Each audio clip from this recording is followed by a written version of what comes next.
ಜನತೆ ಹತ್ರ ಮುಟ್ತಾ ಇಲ್ಲ. ಈಗಾಗಲೇ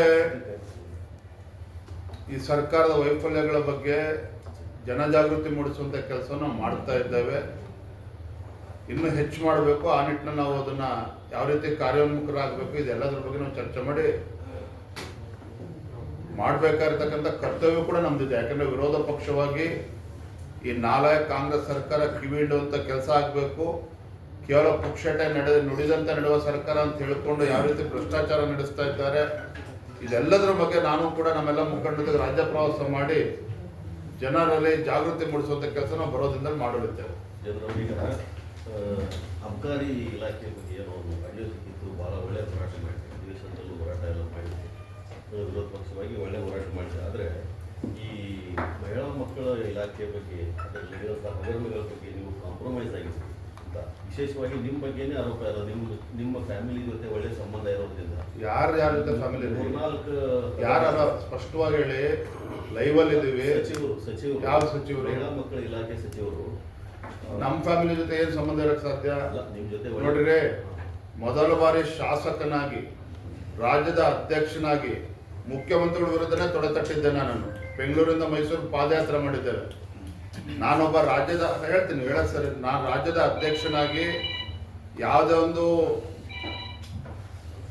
ಭಾವನೆಗಳನ್ನು ಇಟ್ಕೊಳ್ದೇನೆ ನನ್ನ ಆದ್ಯತೆ ಈ ಭ್ರಷ್ಟ ಕಾಂಗ್ರೆಸ್ ಸರ್ಕಾರವನ್ನ ಬೀದಿಗಿಳಿಯುವಂತ ಕೆಲಸ ಮಾಡಬೇಕು. ಅದು ಮುಖ್ಯಮಂತ್ರಿಗಳಾಗ್ಲಿ, ಸಚಿವರಾಗ್ಲಿ, ಮತ್ತು ಯಾರೇ ಸಚಿವರಾಗ್ಲಿ ಬರೋದ್ರಿಂದ ನಾನು ಪ್ರೆಸ್ ಮೀಟ್ ಮಾಡೋರಿದ್ದೇನೆ.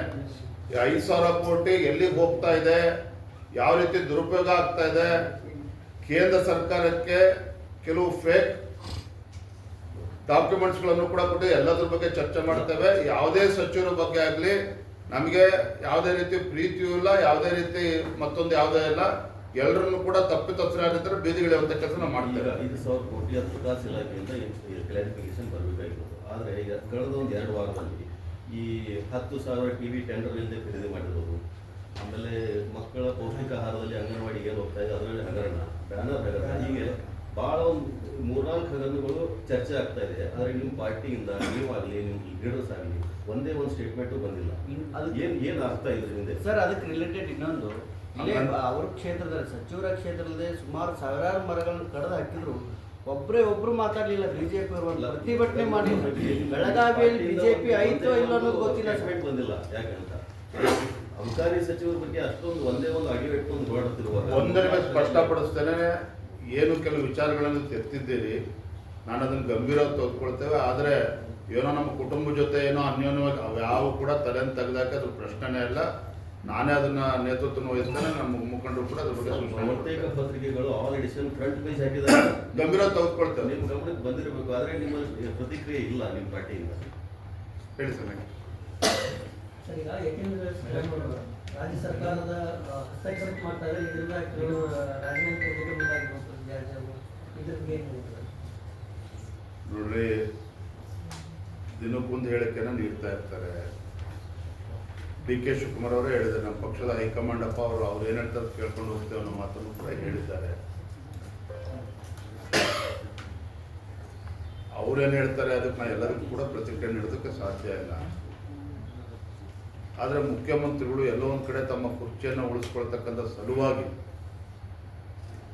ರಾಜ್ಯದ ಹಿತಾಸಕ್ತಿಯನ್ನು ಬಲಿ ಕೊಡ್ತಾ ಇದ್ದಾರೆ ಅನ್ನೋದ್ರಲ್ಲಿ ಸತ್ಯ. ಅದಂತೂ ಅಲ್ಲಗಡೆಯೋಕ್ಕೆ ಸಾಧ್ಯನೇ ಇಲ್ಲ.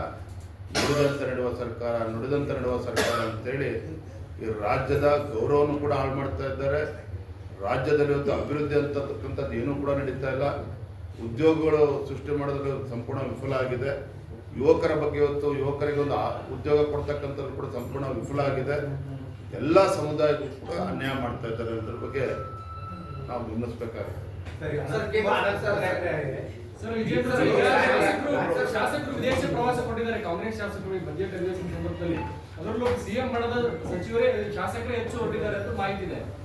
ಈ ಸರ್ಕಾರದ ಮುಖ್ಯಮಂತ್ರಿಗಳ ಆದ್ಯತೆ ಏನು ಅಂತೇಳಿ ಇದರಲ್ಲೇ ಗೊತ್ತಾಗ್ತದೆ. ಶಾಸಕರುಗಳ ಅನುದಾನ ಕೊಡಿ ಅಂತ ಹೇಳಿದ್ರೆ ವಿದೇಶ ಪ್ರವಾಸದ ಭಾಗ್ಯವನ್ನ ಮುಖ್ಯಮಂತ್ರಿ ಕೊಡೋದಕ್ಕೆ ಹೊರಟಿದ್ದಾರೆ.